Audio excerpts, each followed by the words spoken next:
Salut Greg. Salut Jean-Fred, ça va? Ça va super bien. On est en plein dans le meilleur moment de la saison, là. Les vacances. Des vacances. Je suis obligé de m'excuser, quoi. Moins de 10 secondes avant de faire une vanne. J'ai pas tenu plus. J'ai tenu le plus longtemps possible. Je savais que j'allais ramasser, donc ça sent... C'était la dernière, promis. Pendant que toi, tu sillonnes les patinoires, j'ose prendre quelques jours, c'est terrible. Donc, meilleur moment de la saison. Et en plus, on a une demi-finale entre deux clubs romans. C'est pas forcément les meilleurs moments au niveau des réseaux sociaux. J'ai l'impression que les tensions accumulées au fil de la saison, elles ressortent à ce moment-là. Ouais, pour l'instant, il n'y a rien à signaler à part ça. Je trouve que... Rien à dire, mais laissons-la. Comme tous les joueurs des deux côtés des deux camps disaient que les émotions n'étaient encore pas... comme si tout le monde était un peu vidé après une série de 7 matchs et qu'il fallait un peu relancer la machine. Peut-être c'est un peu la même chose à cet endroit-là. Mais nous, d'un point de vue professionnel, c'est vraiment super d'avoir deux équipes romandes, d'avoir plein de choses à écrire, plein de choses à raconter. Donc ça, c'est quand même un moment chouette. Après, c'est vrai qu'il faut peut-être masquer son Instagram pour plus qu'on puisse recevoir de messages de gens. Je pense pas qu'ils nous écoutent, mais recevoir des insultes par message Instagram, je vois pas trop l'intérêt. Mais bon, salutations. Sinon, voilà, non, ça a commencé tranquillement. Comment tu veux structurer ça? On parle du match en général ou est-ce qu'on parle d'abord juste des deux scènes un tout petit peu limite de ce premier acte, à savoir le but d'Andrei Bikov et l'arrêt de Reto Berra? Ouais. Il y a eu deux cas. On évacue ça d'un coup. Donc, il y a eu l'arrêt de Reto Berra, préambule. Il y a hors-jeu au début de l'action, il y a le staff vidéo qui est de rang devant nous. Ils avaient déjà un peu isolé la séquence, le staff vidéo de Fribourg.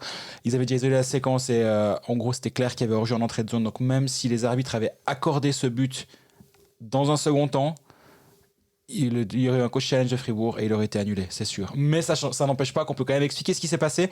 Berra fait un arrêt bizarre du dos où il bloque le puck après avoir justement eu le puck sur l'arrière de lui, puis il bloque contre le poteau.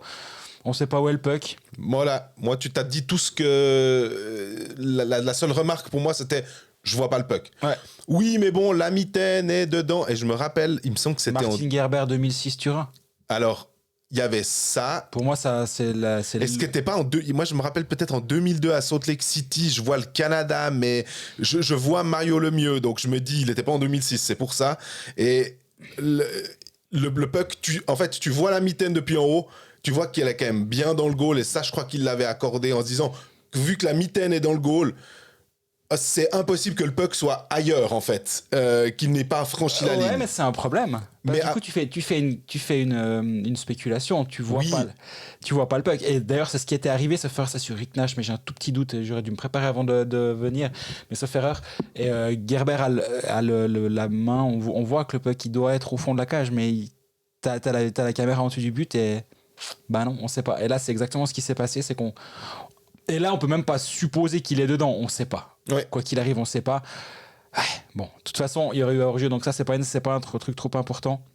Il y a eu l'autre chose, c'est le but de jeu pourquoi Julien Sprouy-Bikov. Ouais, en fait, le truc, c'est que Bikov nous dit lui-même, mais techniquement, c'est Julien qui touche en dernier, alors moi, je le vois pas à la vidéo. Il a visiblement pas été accordé à Julien Sprunger, c'est Andrei Bikov qui touche, en tout cas pour sûr. En entrée de zone, il y a un hors-jeu, clair, parce que Pilot ramène le puck dans la zone, mais de manière pas intentionnelle. On voit que c'est avec le corps qui le pousse, etc. Julien Sprunger est hors jeu. Mais Julien Sprunger est quelqu'un d'un peu malin et expérimenté dans cette ligue, puis il voit qu'il y aura un hors-jeu déféré, ou je sais même pas s'il a l'arbitre face à lui. Il revient, il met le bout du patin sur la ligne, donc il se remet en jeu. Le hors-jeu différé est annulé vu qu'il n'a pas fait action sur le puck. Et là, il peut continuer son action. Donc oui, il y a un hors-jeu net en entrée de zone qui est annulé parce que Julien Sprunger se remet en jeu. Et derrière, il y a ce qui se passe, le but 2-1. Colfax, saison 1, épisode 3. Colfax, saison 1, épisode 8. Colfax, saison 1, épisode 13. Les laïus sur les caméras sur les lignes bleues. Il me semble qu'on en a assez parlé. Oui, encore une fois, on a un cas qui se joue à 1 millimètre. Je pense que la décision est correcte sur la base de ce qu'on a là. Ce qui veut dire, sur la glace, le but est accordé vu que le jeu a continué. Ouais. Cette image ne nous permet pas d'invalider le but, de prendre Sprunger en flagrant délit de hors-jeu. Est-ce qu'une caméra sur la ligne bleue l'aurait peut-être fait ? Je suis même pas 100% sûr, parce qu'on voit quand même sur l'image qui vient dans le dos de Julien Sprunger, il y a une image où on voit le patin, à mon avis, sur la ligne. Mais il y a quand même un angle qui est différent. T'es pas face à la ligne bleue, t'es depuis la ligne rouge. Donc forcément, il y a une différence d'angle qui peut... Honnêtement, la décision sur la glace est correcte, dans le sens... Le processus décisionnel est correct. Est-ce que la décision au final est correcte ? Je sais pas. Et finalement, avec les images à disposition, on peut rien faire d'autre. Donc, pour moi, le processus est juste. C'est évidemment à discuter. Et il y a plein de... Il y a eu un coach challenge de Lausanne, justement, pour le hors-jeu. Ça a pris quand même pas mal de temps aux arbitres, aux juges de ligne, plus exactement, qui, avant de rendre leur décision, on voyait les discussions... C'est long, mais je trouvais qu'ils ont vraiment essayé de faire au mieux. Ils n'ont pas dit, on va regarder 3 secondes, ouais, c'est bon, tant pis, on voit pas bien. Ils ont vraiment essayé d'aller jusqu'au bout. Et il y avait malheureusement pas d'image extrêmement bonne, quoi. Non, je suis d'accord. Moi, j'ai quand même 2 réserves sur cette histoire.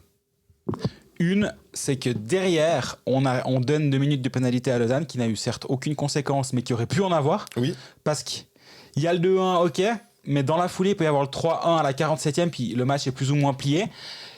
Pour une faute qui n'en est pas vraiment une. Parce qu'en fait, on en est arrivé, à mon avis, j'ai pas entendu ce qu'ont dit les arbitres, hein, mais partons du principe qu'ils en sont arrivés à la réponse que c'est non concluant, les images. Et je pense que c'est ça. Et souvent, c'est ça le problème. Le truc, c'est qu'on n'arrive pas à dire si oui ou non.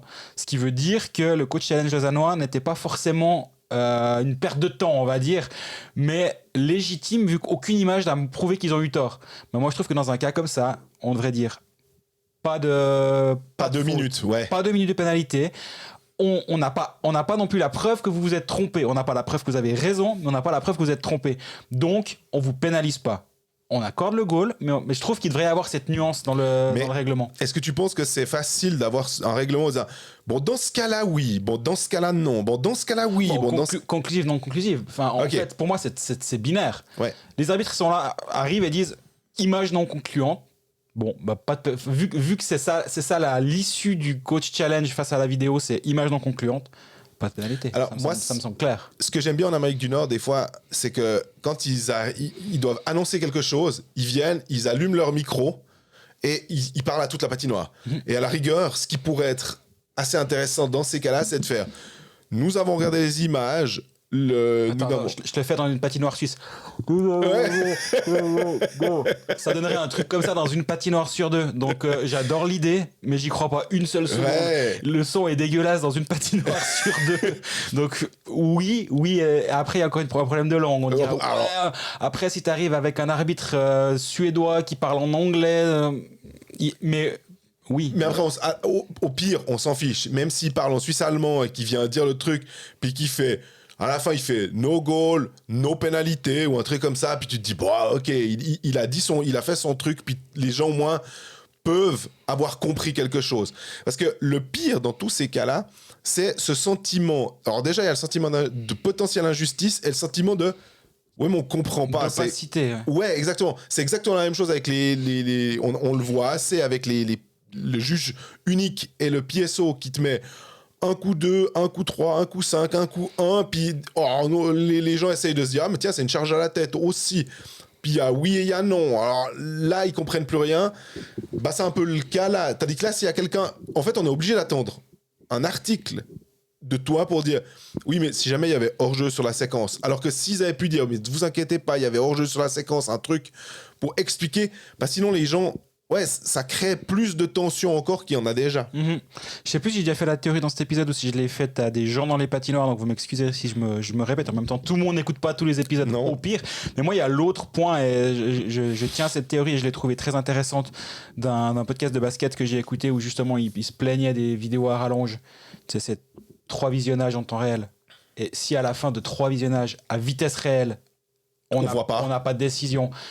Et ben c'est que c'est tellement too close to call, bah tant pis, on y va quoi. Donc là, si tu regardes 3 fois, tu dis désolé. Alors là, on est en train de chercher les pixels et puis on n'a aucune chance d'arriver à la décision, donc on perd pas quart d'heure collectivement. Et ma foi, on a fait notre visionnage, on arrive à la conclusion qu'il n'y a pas de réponse possible, donc jouer. Je trouverais aussi assez intéressant des fois de se gagner un petit peu de temps. Je suis totalement favorable à la vidéo, mais il faut quand même que ça reste dans les limites du raisonnable. Par contre, là où je te rejoins, c'est que la décision a été mûri, on va dire, parce qu'il n'y a aucune limite actuellement, et je pense qu'ils ont vraiment bien pris le temps de pas faire faux, et c'est à mettre à leur crédit. Il y avait cet article aussi, c'est un article de Blick, alémanique je crois, avec Bien qui Absolument. est en collaboration avec Tissot, qui développait une offre pour équiper tous les stades avec des caméras haute qualité. Je rebondissais là-dessus parce que je me disais que ça pourrait être, on n'avait pas trop parlé à l'époque, et l'époque c'était le 13 mars, donc c'est pas trop vieux, mais ça pourrait être quelque chose d'assez positif, surtout que visiblement, selon l'ancien directeur du signing, Peter Hurtzler, c'est des images qui donnent des caméras qui donnent 100 images par seconde et pas juste 25, et ça coûterait en fait un contrat de 10 ans pourrait coûter au club 10 000 francs par saison. Et t'es là, moi je suis désolé, on le voit ça ferait 1,5 million de francs pour la totalité et toutes les patinoires de National League pour 10 ans. Quand tu vois, parce que des fois on se dit ouais mais bon, si c'est pour une action, là il y a eu quoi ? Il y a eu 2 actions qui nécessitaient des visionnages. Il peut y avoir un coup de coude, quelque chose qui peut nécessiter 5 minutes ou pas, où les arbitres doivent voir. Moi, je trouve que c'est des investissements qui sont vraiment extrêmement faibles, finalement, pour ce que ça peut te rapporter, en fait, plus sur l'équité sportive. Et l'équité sportive va faire que ton produit que tu vends, on va dire, non, mais le championnat de Suisse, au moins, il est fair, en fait, il est juste. Absolument. Jouer sport, un jeu de la loterie romande. Petite capsule paris sportif. Effectivement, avec les playoffs maintenant, il y a moins de matchs à choisir. La dernière fois qu'on avait fait ça, Greg, t'étais sur une bonne série là. Ouais. T'avais pris Zurich en disant les gars, vous verrez, Zurich, ils vont boucler l'affaire. C'est bien ce qui s'était passé contre Bienne. Et puis, moi, j'étais pas passé loin, mais enfin, c'est comme toujours, c'est pas passé quand même. J'avais mis une victoire de Lugano contre Fribourg, et ça s'était bien passé comme ça, mais après prolongation. Donc, il aurait fallu mettre le match nul pour que ce soit OK. Ou alors, victoire, tir au but, prolongation. Enfin, prolongation en l'occurrence. Voilà, ouais. Dedans. Donc c'était pas tout faux, mais pas totalement juste non plus, dommage. Nous on va se projeter du coup sur les matchs de mercredi soir. Zug Zurich, Lausanne, Fribourg. Les cotes. Lausanne est à 2,10 à la maison, match nul à 3,55 et Fribourg est à 2,70. Zug à 2,30, match nul à 3,65 et Zurich à 2,35. Et là honnêtement ça devient difficile. Tu peux aussi réfléchir peut-être est-ce qu'il y aura des buts, il n'y aura pas de buts, enfin beaucoup peu. J'ai l'impression que les Fribourg-Lausanne, il y a peu de buts en général. Oui. Mais c'est quand même des équipes qui sont capables d'en planter 3 ou 4 par tête. Donc, est-ce qu'il peut y avoir une fois un match du style un 5-6, un 5-4, un truc un peu plus illogique, on va dire, dans une de ces séries, mais c'est... Si ça se passe, ça peut se passer, mais ça peut se passer. Il y a plus de chances que ça se passe une fois, puis on dit tu vois, on disait qu'il y avait 2-1, oui, puis après il y a eu combien de fois où il y a eu ça une seule fois. Donc il y a plus de chances qu'il y ait moins de goals dans ces matchs-là. Lausanne, surtout le quart de finale contre Davos, c'était à peu près 3-2 le score de base. Il y a eu un 1-0, il y a eu un 3-0, c'était tout le temps moins de 5 buts et demi. Puis il y a eu ce 5-2. Voilà. Ouais. Moi, ce que j'aime bien dans les paris qu'il y a, c'est plus de 5 buts et demi dans Zug-Zurich. C'est 2 armadas offensives qui sont très, très, très solides, qui peuvent tout... le danger vient de partout, absolument partout. Zug, défensivement, c'est pas la folie. Zurich, offensivement, c'est la folie. Je peux imaginer un doute qui doit ouvrir le jeu un petit peu, et puis contre Zurich, ça peut faire assez mal. Donc, plus de 5 buts et demi, ça veut dire qu'il faut qu'il y ait 6 buts dans le temps réglementaire pour Donc s'il y a 3-3 et puis que ça part en prolongation, on est tout bon. Je pourrais m'imaginer partir là-dessus. Si on doit réfléchir au vainqueur du match, moi j'aime bien Lausanne à la maison à 2-10, parce que j'ai trouvé Lausanne solide contre Fribourg à l'extérieur. J'imagine qu'à la maison ça peut passer. 2-10 c'est une jolie cote. Tu peux même t'amuser à te dire ah ouais mais cage vide ou j'en sais rien quoi, c'est Lausanne -1, ça veut dire que Lausanne gagne avec plus d'un but d'écart. Donc 3-1 la cage vide par exemple, c'est à 2,85. Ça c'est des idées comme ça. Et toi? Là, je me demandais quand est-ce qu'on aurait des matchs nuls finalement, ou en tout cas, ces équipes, à noter que c'est 1, 2, 3, 4 du championnat. C'est pas forcément trop surprenant, mais quand même, il y a 3 séries qui se jouent en 7. Et au final, c'est quand même les 4 premiers de la saison régulière qui sont les 4 dans le dernier carré. Je verrais quand même. Ouais, les matchs nuls me tentent presque aussi. Mais si je devais. On me dit non, mais il faut qu'il y ait quelqu'un qui gagne. Et je me dis effectivement, Lausanne, à la maison, là, surfer sur un trend positif parce qu'ils n'étaient pas mauvais lors du premier match. Je serais assez d'accord. Et je me demande quand même si Zurich va pas aller faire une sorte de deuxième statement à Zug. À 2,35. Et la cote est pas folle, hein, par rapport aux 2,30 de Zug finalement. Mais ma foi, si je devais vraiment... Qui va s'imposer au final? Alors, on peut faire après... C'est 1,80, 1,80. C'est vraiment l'équipe. Aux prolongations... avec prolongation inclus. J'aurais peut-être plutôt tendance à dire quand même Zurich. Et Dieu sait que c'est difficile parce que ça veut dire de jouer contre Giannoni. Mais ce Zurich-là, qui est mené 1-0 après un tiers, finalement, tout d'un coup, il revient, il y a un power play et il marque 3 goals, quoi. Donc, j'ai l'impression qu'ils auront leur chance et que, à mon avis, ils sont encore en train de se dire ce match de 2022, cette série-là, ça leur est resté en travers de la gorge quand même. Sinon, il y a des trucs marrants qu'on peut aussi s'amuser à faire. C'est que si tu te dis, ouais, je pense que Lausanne va gagner, mais je pense qu'il n'y aura pas beaucoup de buts, tu peux dire que Lausanne gagne avec au moins 5 buts et demi. Ouais, c'est pas mal ça. Ça te fait une cote à 3,30. Ouais. Par exemple. C'est le genre de paris qui sont aussi disponibles sur le site de la l'Euro. Et ça pourrait tout à fait être une piste où tu dis... Après, s'il y a 3-2 puis à la cage vide, là, tu trembles. Hein. Absolument. mais à part ça, c'est le chenille les matchs en play-off pour parier. C'est typiquement le genre de truc où t'arrives pas à définir les bookmakers. Tu l'as bien résumé. 1,80, 1,80. Bah voilà. En gros, coin flip. Donc, à voir sur nos réseaux sociaux mercredi matin. Jouer sport, un jeu de la loterie romande. On parle en hockey. Parlons hockey. Le premier meilleur acte de cette série s'est terminé par une victoire de Fribourg 2-1.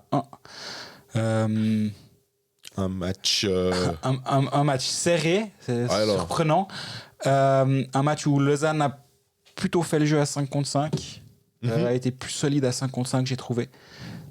Fribourg a été peut-être un peu plus opportuniste, du coup, de déviation. C'est là que tu vois. Mais déjà, avant de parler de ça, Pache devant le filet pour Lausanne. Ouais. C'est quand même une thématique drôle ou intéressante ou surprenante. Là, on juge cette décision avec le recul, à savoir avec le match qui s'est déroulé.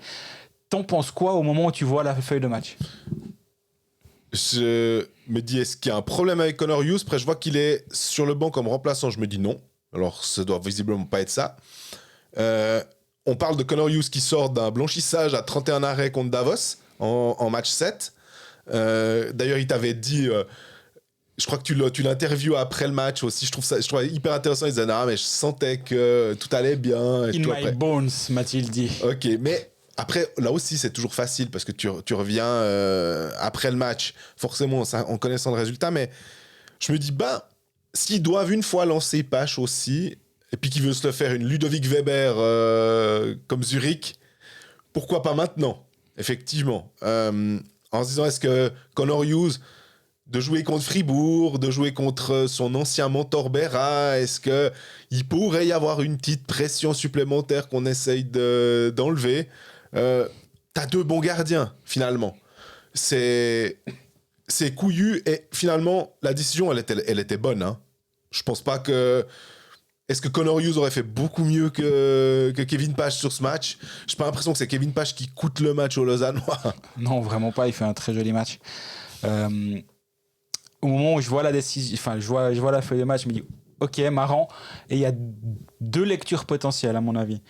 Soit on estime que Kevin Page ressemble plus à Niklas Schlegel, qui a causé bien des problèmes à Fribourg-Gotteron, alors que Hughes ressemble un peu plus à Koskinen dans la morphologie, on va dire. C'est une option peut-être tactique, bêtement, ou alors c'est simplement que Hughes a joué 7 matchs en un court laps de temps, et qu'en se disant, bon, on va à Fribourg, on n'est pas attendu.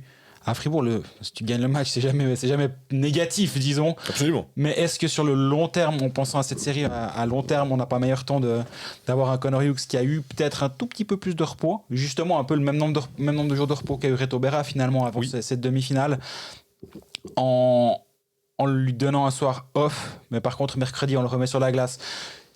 Sans rien enlever à la performance de Page, moi je pense que mercredi soir on a de nouveau Connor Hughes devant le filet, mais il était très solide, il a fait les arrêts qu'il fallait, même au premier tiers-temps sur Berchi, là il fait un mouvement depuis son poteau gauche à la droite. Berchi, alors certes il tire au sol, mais ouais, c'est quand même un très bel arrêt de Kevin Page. Mais j'ai des petites surprises quand même dans l'alignement.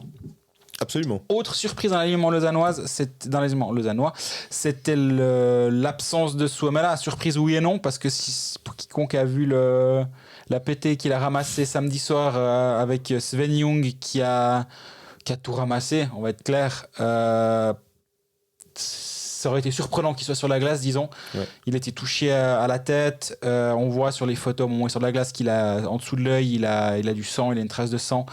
Sven Jung a été suspendu de manière provisionnelle, ça lui fait une belle jambe.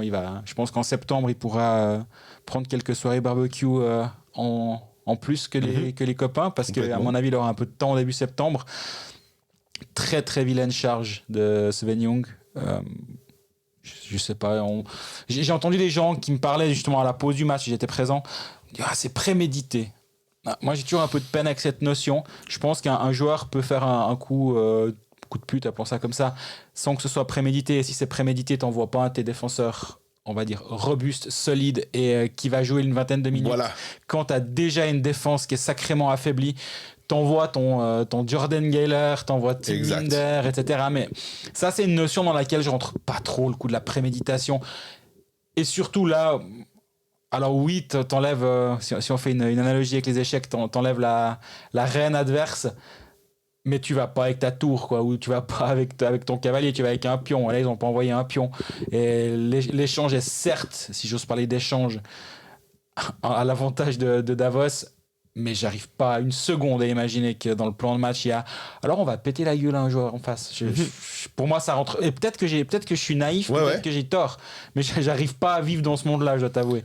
Mais toujours pardon, vas-y. Je serais pareil en me disant, est-ce que là Lausanne se dit il faut absolument maintenant qu'on fasse quelque chose pour sortir Berra, parce que on sait que si la rue est guerre, ce sera plus facile pour nous. Tiens, on va sortir Sørensen, on va sortir Malgin, on va sortir Derek Grant. J'ai l'impression que non, il se passe pas ça. Et en tout cas, effectivement, pas avec des bons joueurs. Quand Raffel sonne Nussbaumer lors du match, d'un match précédent, qu'il le commotionne visiblement, oui, il élimine le top scorer, mais c'est aussi un bon joueur qui le fait. Et je pense que Lausanne aurait été effectivement bien pénalisé s'ils n'avaient pas eu Raffel avec eux. Donc, à un moment, il faut laisser le jeu se faire et les acteurs se battre à la régulière. Là, c'était juste un peu, plutôt que préinvité, tu l'as dit, c'est juste moche. Ouais, c'est vraiment une vilaine charge. Puis, elle n'est pas utile. Le puck est plus trop là, même s'il est un peu vers les patins. Mais on voit que Suomela ne joue en tout cas plus le puck. Puis là, le gars qui vient derrière comme ça, avec la canne à hauteur des épaules, on va dire, en tout cas des omoplates, puis tu le balances. C'est vraiment juste inutile. Moi, je me disais que peut-être il pourrait jouer, même en voyant que que ça allait parce qu'il était revenu à la patinoire pour fêter un petit peu, en tout cas pour profiter de la fin de soirée. Il avait un pansement sous l'œil. Visiblement, c'était pas non plus trop. Il n'avait pas la pommette cassée, comme vous l'avez assez rapidement écrit. Donc, je me disais qu'on pouvait potentiellement le revoir, tout en sachant qu'avec les commotions, c'est le truc le plus indécis et qui peut se résorber en 24 heures, qui peut durer 3 mois, qui peut. Tout dépend, quoi. Ouais, ça dépend de la gravité de celle-ci. Il y a le Lausanne HC qui a tweeté avant le match. Que Suomela manquera le premier match à Fribourg. Les premiers examens réalisés confirment qu'il n'y a pas de fracture, ça on le savait. Le numéro 11 qui restera quand même en observation lors des prochaines 48 heures. La situation est évaluée au jour le jour. Et en fait, du coup, entre évaluer au jour le jour et en observation les 48 prochaines heures, je sais pas, j'arrive pas à voir. Bon, après c'est les playoffs. C'est déjà pas mal d'avoir un statement, on va dire. Absolument, mais c'est vrai qu'en playoff, c'est difficile de savoir et aussi tu sais jamais trop ce qui se passe. Est-ce qu'ils prennent un risque, ils prennent pas de risque? Est-ce que c'est toujours l'aspect en novembre il aurait peut-être pas joué, mais acte 2 des playoffs, là on est un tout petit peu moins précautionneux. Puis en même temps, je pense que les clubs sont sensibilisés à être précautionneux parce que justement, s'il reprend un coup à la tête au prochain match alors qu'il n'aurait pas dû être sur la glace, ça peut être désastreux. Donc, je pense que tu dois vraiment malheureusement faire très très attention. Et j'ai assez l'impression que du côté de Lausanne, ils prennent très au sérieux les commotions. C'est un des clubs qui traque pas mal justement la santé des joueurs à ce niveau-là. Ils avaient des capteurs sur le casque pour voir s'il y avait des chocs à la tête, etc. Donc, je pense que s'il est sur la glace, à mon avis, ils auront écarté tout risque. Après, je suis pas médecin et je suis pas dans les bureaux des coachs, mais j'attends si Suomela sur la glace qu'il soit en tout cas en pleine santé. Je dis pas à 100% de ses capacités physiques, mais que tout risque lié à sa commotion est exclu. Problème, c'est quand il te manque ton centre numéro 1, et on l'a assez dit l'année passée, que Lausanne manquait d'un centre numéro 1 dominant. Là, on se retrouve avec une colonne vertébrale Rochette, Fuchs, Jäger, Holdener. Mm-hmm. Et malheureusement, c'est trop léger. Malgré le fait qu'à 5 contre 5, Lausanne a été solide, fait un bon match, mais je pense qu'avec une colonne de centre un poil plus robuste, peut-être qu'ils font la différence en étant un peu plus dominants, mais peut-être que justement, ils arrivent à passer l'épaule. La colonne de centre qui pourrait être de retour, on va dire Suomela, Fuchs, Jäger, Allemande, voilà, qui pourrait être de retour au complet samedi, si je dis pas de bêtises, parce que 3, exactement. Voilà, parce qu'Allemande aura purgé ses 5 matchs de suspension et il sera de nouveau éligible et habillable pour le match 3. Et Suomela, alors peut-être déjà dès le match de mercredi soir, mais ça, effectivement, Lausanne retrouvera à peu près tout le monde sauf Marty.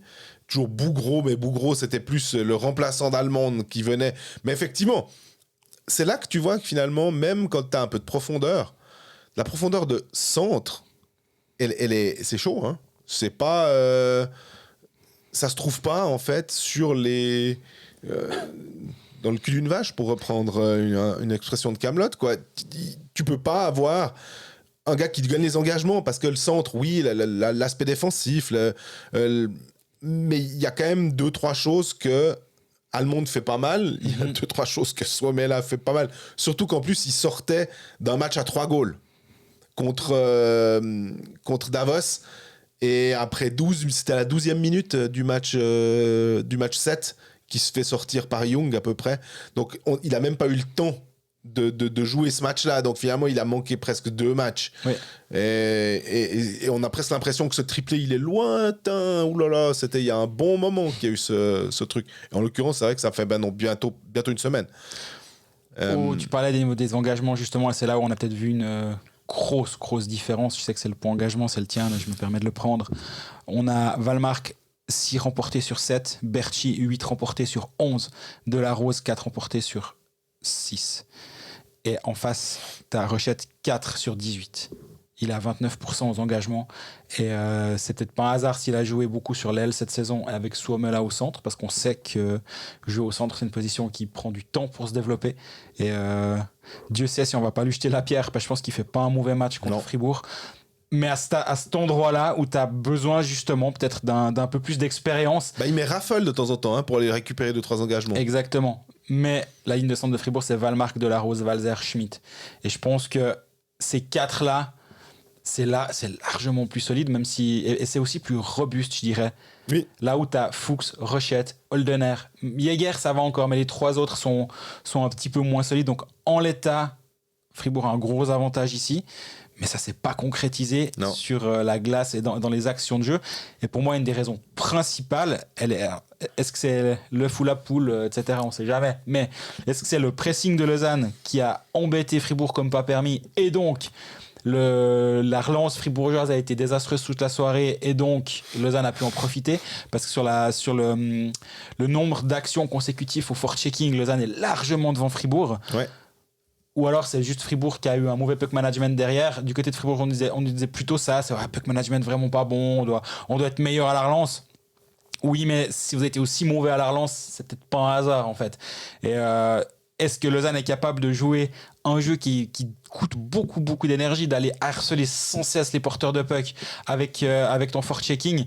Si oui, ça va être chiant pour Fribourg toute la série, mais là, Lausanne l'a fait une bonne partie du match, surtout à partir du deuxième tiers.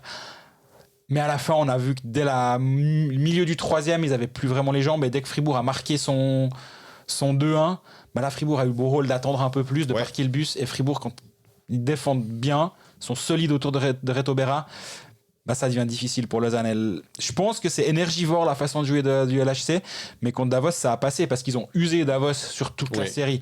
Et là, la défense de Fribourg, elle a vraiment pas été solide. Il manquait Raphaël Diaz à Fribourg. Moi, en fait, c'était le point. Je lui ai dit, tu parlais de relance, je me suis dit, est-ce que c'est pas aussi une façon de voir que, tiens, il manque Diaz, et que dans un match comme ça, on se dit, eh ben voilà, il aurait été vachement important pour donner quelques pucks plus propres. Parce que forcément, il est avec, généralement, il est avec Borgman, Diaz, on est d'accord. Oui. Et que ça permet à Borgman de se concentrer sur autre chose, d'avoir à côté de lui quelqu'un qui fait une première passe, une des meilleures premières passes. Je veux dire, si Diaz n'a plus la vitesse, Diaz a encore la vision de jeu, et sa première passe, il l'aura toujours, en fait. Elle va jamais disparaître. Donc là, ça faisait que tu dois faire jouer un peu plus d'Oufner, tu dois un peu monter tout le monde, quoi. Bah, et là, depuis quelques matchs, et Dieu sait sur toute la saison si j'ai trouvé qu'il a été solide, Benoît Yecker, ça commence à devenir sacrément compliqué. Alors il a eu, je sais pas si c'est un blocage mental à un moment, mais il a eu sa pénalité de match contre Lugano. Ensuite, il a eu le 2x2 lors de l'acte 7 contre Lugano, qui a failli coûter très très cher. Là, il a vécu un cauchemar sur la fin de série contre Lugano.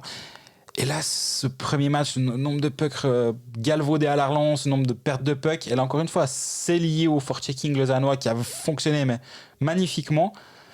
J'ai trouvé Souter moyen aussi. Mais moi, je l'avais trouvé bon au début contre Lugano. Les 4 premiers matchs. Je me disais, dis donc, certains qui critiquent Souter dans les supporters fribourgeois, je me disais, en tout cas, alors, je trouve qu'il est vraiment solide.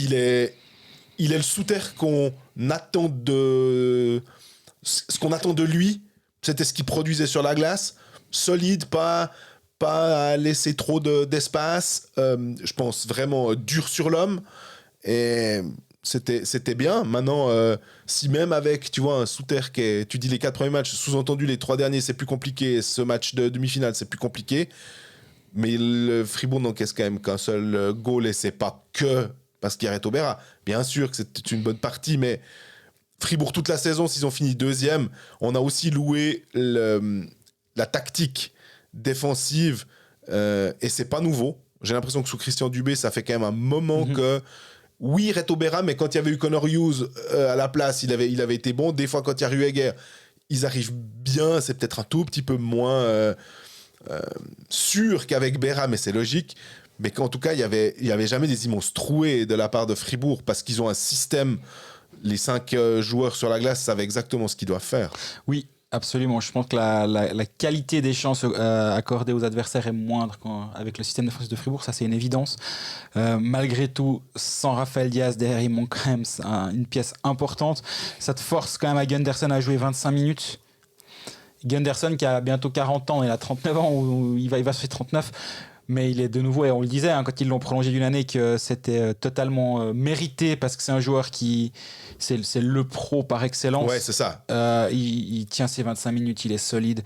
Là, il joue encore, il joue plus de 6 minutes des 25 en powerplay. C'est pas des minutes, il faut les faire, les minutes. Oui. Mais c'est pas, si c'est 6 minutes de box-play à la place de 6 minutes de powerplay, c'est non plus pas la même chose. Mais Diaz a été annoncé malade. En fin de match, Dubé parlait qu'il devait passer des examens aujourd'hui. Je ne sais pas ce que ça veut dire. C'est les playoffs, ouais. Encore une fois, on ne sait pas. En même temps, dimanche, lors de l'entraînement, il s'est visiblement fait un petit quelque chose. Il a quitté l'entraînement avant les autres. Donc, il y a une petite incertitude autour de Rafael Diaz. En l'état, c'est problématique. Moi, je t'avoue que je sors. Oui, Lausanne a perdu. Mais j'ai presque l'impression d'avoir plus de certitude sur le LHC que j'en ai sur Fribourg-Gotteron. C'est aussi lié au fait que Fribourg a fait un de ses plus mauvais matchs depuis très longtemps. Et tu peux le voir dans les deux côtés. Est-ce que c'est Lausanne qui t'a fait mal jouer ou est-ce que c'est toi-même qui t'es mis dans cette situation? Mais en même temps, c'est quand même... Alors, je vais me faire l'avocat du diable par rapport à ce que tu disais. Tu joues peut-être un de tes plus mauvais matchs, mais tu sors vainqueur. C'est ce que j'allais dire. C'est ce que j'allais dire. C'est que tu peux le voir dans l'autre sens aussi. C'est qu'en fait, tu trouves quand même un moyen de gagner. Malgré ça, et j'en parlais avec Delarose à la fin du match, puis qui me disait, finalement, nous, on sort pas renforcé dans nos convictions. Par contre, on se dit que malgré cette prestation-là, on gagne. Et on doit... Lui a décidé, et c'est logique, de le voir plutôt dans l'autre sens, en disant, c'est le verre à moitié plein, comme dirait Marc-André Berset quand il vient à chaque fois à notre micro. Et c'est le cas, c'est que tu remets finalement la pression sur Lausanne, mais tout en sachant qu'il va falloir en gagner 3 de plus et ils vont pas passer 3 fois en jouant des matchs comme ils ont joué ce mardi soir. Je trouve que c'était quand même, c'était quand même pas très bon, on va dire. En même temps, est-ce qu'on s'attendait véritablement à un match de super qualité, étant donné qu'on sait que ça joue serré, ça joue physique. On essaye de donner peu d'espace, on essaye de faire attention au niveau des pénalités. On a 2 bonnes équipes à 5 contre 5. Est-ce que vraiment on s'attendait à des feux d'artifice? Je sais pas. C'est 2 équipes quand même qui sont allées au match 7. Il y avait la question de la récupération qui était plus une question du côté lausannois puisque le 7e match était intervenu samedi que dans le cadre de Fribourg où le 7e match était intervenu jeudi. Quand même, les 2 équipes se sont fait un peu peur finalement. Elles ont réussi à se qualifier. 4-2, 3-0, peu importe, mais dans les 2 cas, il a fallu aller jusqu'au bout. Et oui, tu as le soulagement, mais je me dis que quand je vois le match de lundi soir, on est parti pour une série normalement assez longue. Oui, j'ai envie de te dire ça aussi. Puis après, tout d'un coup, il y a 4-0 pour Fribourg, puis on se dit, ah ouais, super. Mais si on regarde les statistiques du match, je suis sous le tweet d'Analyse Data qui a mis son tracking après le match, on se retrouve, et c'est étonnant, moi je trouve, alors j'avais vu les stats avant de commencer cet épisode, mais on se retrouve avec Lausanne qui a 1,98 expected goals sur tout le match, et Fribourg qui a 1,78, donc il y a une différence qui est quasi nulle, ouais. 2-1, c'est juste, Fribourg a un tout petit peu surperformé par rapport à son expected goals, et Lausanne a un peu sous-performé. Est-ce que ce serait pas la chance finalement un peu que tu vas provoquer on parlait de l'action de Sprunger ce patin qui fait que le puck reste dans la zone et que derrière un tir un peu voilé ou dévié et puis voilà, puis après derrière tu tiens le fort et qu'il y aurait pu avoir en fait à la place de 2-2 il y aurait pu avoir pendant longtemps 1-1 finalement et puis prolongation.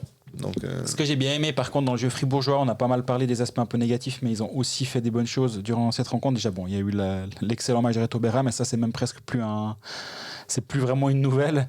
C'est la capacité à gérer le puck en zone offensive, et ce qui n'a pas été vraiment réalisé très souvent dans la série contre Lugano. Je trouve que Wallmark et Sørensen ont beaucoup plus pu combiner en zone offensive, notamment eux, mais pas que. Et c'est des minutes de qualité qu'ils arrivent à générer justement où ils peuvent presser autour de la défense. Ils ont 0,8 en 5 expected goals en possession en zone offensive, ce qui est vraiment beaucoup à titre de comparaison. Lausanne à 0,36 sur ce match, donc plus de 2,5 fois moins. Ça compense le fait que justement au forechecking Lausanne était largement meilleur que Fribourg, Mais par contre, quand Fribourg arrive à s'installer zone offensive, ils arrivent beaucoup à tourner autour de la défense lausannoise. Et c'est pas un hasard avec des Di Domenico, des Berchi, des Valmark, des Sørensen, ce genre de joueurs-là qui aiment avoir le puck sur la palette, qui aiment tourner aux zones offensives, qui sont capables de dribbler dans les petits espaces. Ça te fait vite une sacrée différence. Mais bon, pour pouvoir faire cette différence-là, il faut être en zone offensive, il faut un meilleur jeu de transition. Et le rush de Fribourg n'a pas été bon, celui de Lausanne a été excellent. Et ça va aussi être un des points sur lesquels Fribourg doit absolument progresser, c'est le repli défensif et gêner le jeu de transition lausannois, ce qui n'a pas été très très bon mardi. Mais le jeu de transition lausannois qui est toujours bon en fait, oui. depuis le début de la saison. C'est une des forces du jeu lausannois, c'est les entrées de zone et les sorties de zone défensive, entrées de zone offensive. Donc travailler, tu te dis, j'ai envie de dire presque plutôt s'ajuster ou essayer de minimiser l'impact, parce que j'ai l'impression que Lausanne va arriver à trouver des solutions. Après, il y a des jeux risqués. Moi, des fois, quand ils se font certaines passes en défense, tu fais « t'as confiance ». Après, ils ont certains joueurs. Je pense qu'on a assez parlé de Juice, on a assez parlé de Glauser. Effectivement, Pilot, depuis le début des playoffs, je trouve que c'est un autre animal aussi. Qu'il est quand même, peut-être même fin de saison, plus début des playoffs, où il commence vraiment à montrer qu'il est un excellent défenseur et un véritable renfort pour cette équipe. Puis après, il y a Elner et Frick qui sont vraiment pas mal en ce moment aussi. Et même un Genadzi qui peut amener un petit quelque chose assez spécifique. Mais effectivement, à son âge aussi, on lui laisse un rôle un peu moindre. Mais il en fait quelque chose. Justement, Jeff Ward, il joue avec 6 défenseurs. L'absence de Marty change pas vraiment la donne parce qu'il jouait pas beaucoup plus à 7 ou à 8 avant pour autant. Mais là, il donne 1 minute et quelques à Jelovac. Mais du coup, ça le force à jouer 26 minutes 21 avec Andrea Glauser. Ouais. Ça, c'est beaucoup. Oui. 23-51 pour Joss et aussi 22 et quelques pour Pilot. Pilot qui fait un bon match, clairement. Mais si tu regardes sur le but, c'est quand même lui qui va dans le coin et qui perd le puck dans le coin. Ouais. Alors, pas tout à fait parce qu'il le ressort un peu vers Genadzi, qu'il le remet dans le coin. Puis après, 2 secondes après, il y a goal. Ça va tellement vite. Mais Pilot... il a fait une série contre Davos qui était époustouflante. Puis t'en avais déjà parlé une fois dans ces épisodes, mais ces petits pas de danse ou ces entre-chats, ou je sais pas comment on appelle ça, la ligne bleue qui met tout le temps le défenseur sur les pattes arrière, il est vraiment très très fort. Techniquement, il est ultra fort, mais là voilà, il amène offensivement. Là, il a un tout petit peu de peine sur une action, mais c'est presque un détail. Mais tu me dirais, il perd 2-1, quoi. C'est surtout... J'ai l'impression qu'on est des perroquets des joueurs qu'on a tendance pas à critiquer, mais à mettre en exergue. Ouais, alors c'est les playoffs, vous savez, faut prendre les matchs les uns après les autres, puis ça va se jouer sur des détails, vous le savez. Et oui, ça se joue sur des détails. Il y a qu'à voir, il y a 2-1, des toutes petites actions où finalement, tu peux pas tellement te dire... Qu'est-ce qui a mal marché ? Je pense qu'on peut effectivement décortiquer le but fribourgeois, le 2-1, puis dire là, il y a une erreur. Là, il y a une erreur. Mais j'ai l'impression que c'est chaque fois une erreur. C'est pas une erreur immense où tu laisses 2 mètres d'espace à ton défenseur, à l'attaquant, où tu fais, tu fais vraiment des grosses fautes de marquage, tu te fais prendre de vitesse ou des trucs comme ça. Il y a une fois, est-ce que c'était Sørensen qui a failli passer en injection ? Absolument, en fin de match. Sur Elner, je me suis dit, ouf, là, Lausanne est pas passé loin. Mais parce que Sørensen n'a pas eu l'occasion non plus tellement d'utiliser cette vitesse. Et là, tout d'un coup, je me suis dit, ouais, alors, faut que Lausanne arrive à bloquer ces choses-là s'ils veulent pas se retrouver... Parce qu'une fois, le gardien va pouvoir aller, mais il ne faut pas qu'il se présente 2-3 fois tout seul. S'il n'a pas marqué plus de 30 buts pour rien. Donc, Mais justement, on en revient au jeu de transition lausannois qui était bon et celui de Fribourg qui était un tout petit peu limite. Mais c'est tout part du forechecking lausannois. Et oui, là, c'est une des rares occasions où Fribourg a pu justement créer des décalages et se présenter seul. C'est marrant parce que si tu fais abstraction du score final, j'ai l'impression que Lausanne a gagné en parlant ou en écoutant. Mais je pense que c'est aussi lié au fait que on n'attendait pas grand-chose de Lausanne à Fribourg dans ces circonstances. Exactement. Pas dans l'absolu, mais dans ces circonstances où tu as 15 jours de repos. Et ça aussi, on peut en parler 2 secondes. Hein. Mais Fribourg avait fini sa demi-finale jeudi soir. Lausanne samedi soir seulement, 48 heures après. Donc il n'y a que 24 heures de repos pour Lausanne par rapport à Fribourg. Dans l'absolu, qu'il y a un écart, j'ai aucun problème avec ça. Non, il y en aurait eu de toute façon un. Voilà, Fribourg et Zurich ont fini premier et deuxième. Voilà, vous jouez le premier quart de finale et vous jouez vous finissez un jour avant. Voilà, ceux qui finissent 3 et 4, ils avaient qu'à finir 1 et 2, c'est votre faute. Mais par contre, qu'on n'ait pas joué le vendredi soir, je sais que ça doit sûrement être une question de férié. C'est vendredi saint, quoi. De bouchons sur les routes, parce que si tu sais pas si tu as le match 7 à Lugano le vendredi saint, bon courage. Alors, bon courage, effectivement. Et je pense... je pense qu'il faut partir jeudi, voire mercredi d'avant, mais tu sais pas. Après le match 6, ouais, voilà. tu fais une mise au vert au Tessin. Mais je pense que c'est purement pour cette raison que le match de vendredi n'a pas eu lieu. C'est pas une question de férié, parce qu'on a aussi joué lundi, et à certains endroits, c'est férié aussi. Moi c'est férié, honnêtement, Bon, lundi de Pâques, et en foot, il y avait aussi des matchs, ils aiment bien utiliser ce jour-là. Donc, ouais, puis moi, les fériés, honnêtement, je sais pas trop ce que c'est. Enfin, je sais pas trop. J'étais à Fribourg, justement, pour ce match-là. J'étais surpris de voir les magasins ouverts. Ouais. Tandis qu'on part du canton de Vaud et c'était fermé. Et après, des fois, c'est l'inverse. Moi, je suis toujours paumé, donc je sais jamais trop quoi penser. Vendredi, je crois que c'était férié partout, si je me trompe pas. Il me semble aussi, mais. Voilà. Ça, c'est bon. C'est pas là, on est les plus grands spécialistes. Mais toujours est-il que ce jour d'écart, il fait quand même une différence au final. Bon, je disais avant, fin de match, il a quand même toujours manqué un tout petit quelque chose à Lausanne pour faire la différence, et ils ne se sont pas montrés ultra dangereux sur les dernières minutes. Le 6 contre 5, on va dire, ils ont réussi à maintenir bien le puck en zone. Mm-hmm. Ça, j'étais assez surpris, parce que je me disais, ils sortent le gardien, mais ils sont fatigués. Donc, le 3-1 dans la cage vide, ça m'étonnerait pas. Puis finalement, non, Fribourg n'est pas arrivé. Ils ont réussi à maintenir.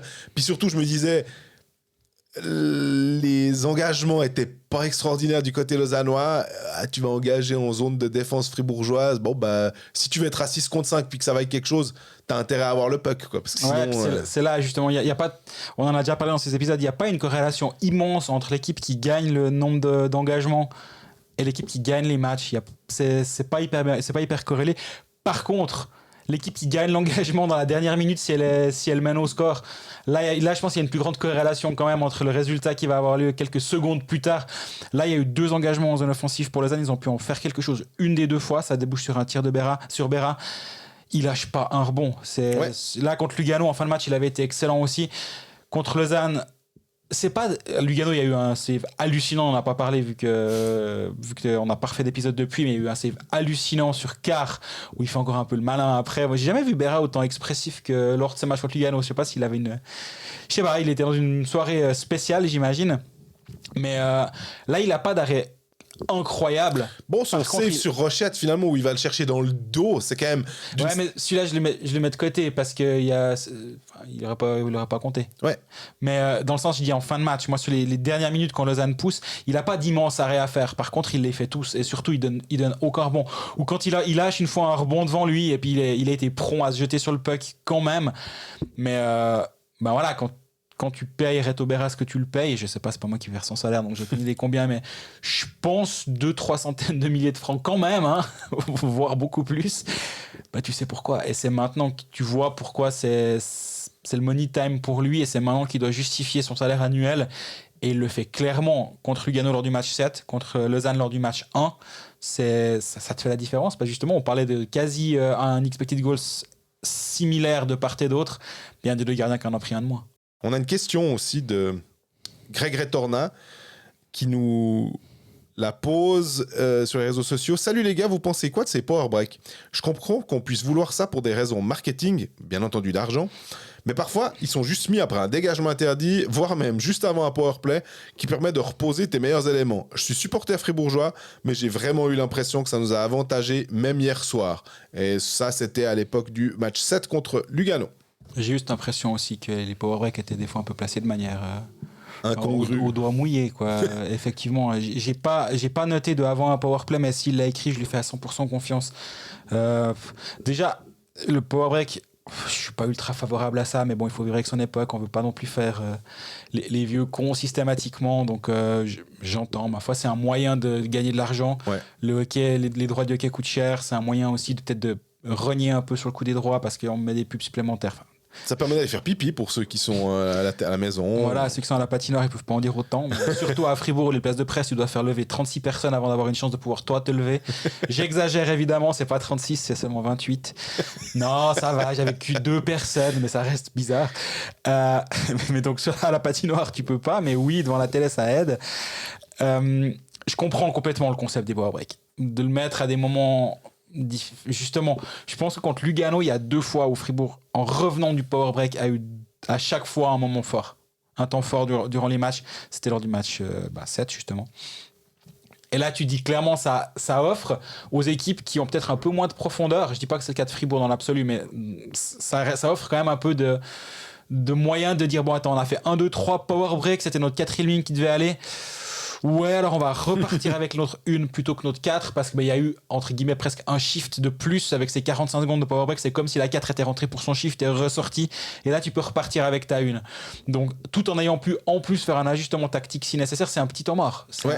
Alors, 45 secondes de power break, c'est même un grand temps mort où tu peux vraiment reposer tes meilleurs éléments. Et aux États-Unis, il me semble, mais qu'ils font attention justement de ne pas accorder ça avant une situation spéciale pour pas alors encore ajouter au truc. Puis en plus, alors, eux, ils en ont en tout cas 2 voire 3 power break par. Mais justement, par au championnat du monde, on le dit quand même chaque année. Je pense qu'il y a à chaque fois un power break avant ou après, enfin avant surtout les supériorités numériques et ça nous énerve. Mais il y en a plus à caler. Oui. Là, j'ai l'impression que tu dois être capable de le faire à un autre moment.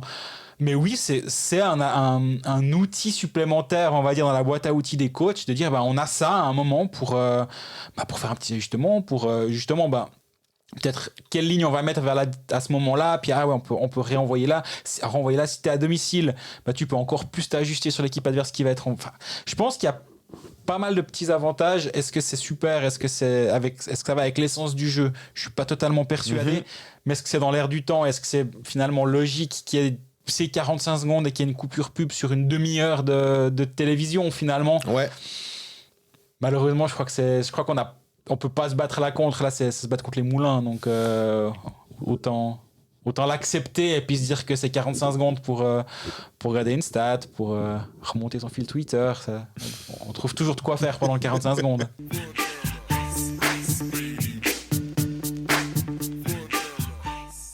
Et voilà, on est au terme de cet épisode numéro 32 de la saison de Colfax. Premier épisode des demi-finales. On se réjouit de la suite parce que ça va monter en puissance, j'ai l'impression, cette série. Du moins, c'est ce que tout le monde nous a promis après le match, qu'il y avait peu d'émotions, mais vous verrez. Alors, je me réjouis qu'on voit. Ils n'ont pas dit vous verrez. Hein. Mais quand même, tout le monde était assez d'accord pour dire que c'était un premier match et que c'était presque un peu un faux rythme à certains moments. D'ici le prochain épisode qui aura lieu jeudi, après l'acte numéro 2. Il ne le sait pas encore, parce qu'au moment où on enregistre ça, je ne l'ai encore pas contacté. On risque de contacter un jeune journaliste de la Liberté qui est déjà passé à ce micro pour parler de l'aspect fribourgeois. On va forcément se projeter sur Lausanne un peu plus tard aussi. On va parler des 2 équipes, évidemment. D'ici là, et si on arrive à caler nos rendez-vous, n'hésitez pas à nous poser toutes vos questions. On est très content d'y répondre lorsqu'on peut, lorsque ça s'y prête, lorsque la thématique colle avec où on veut aller.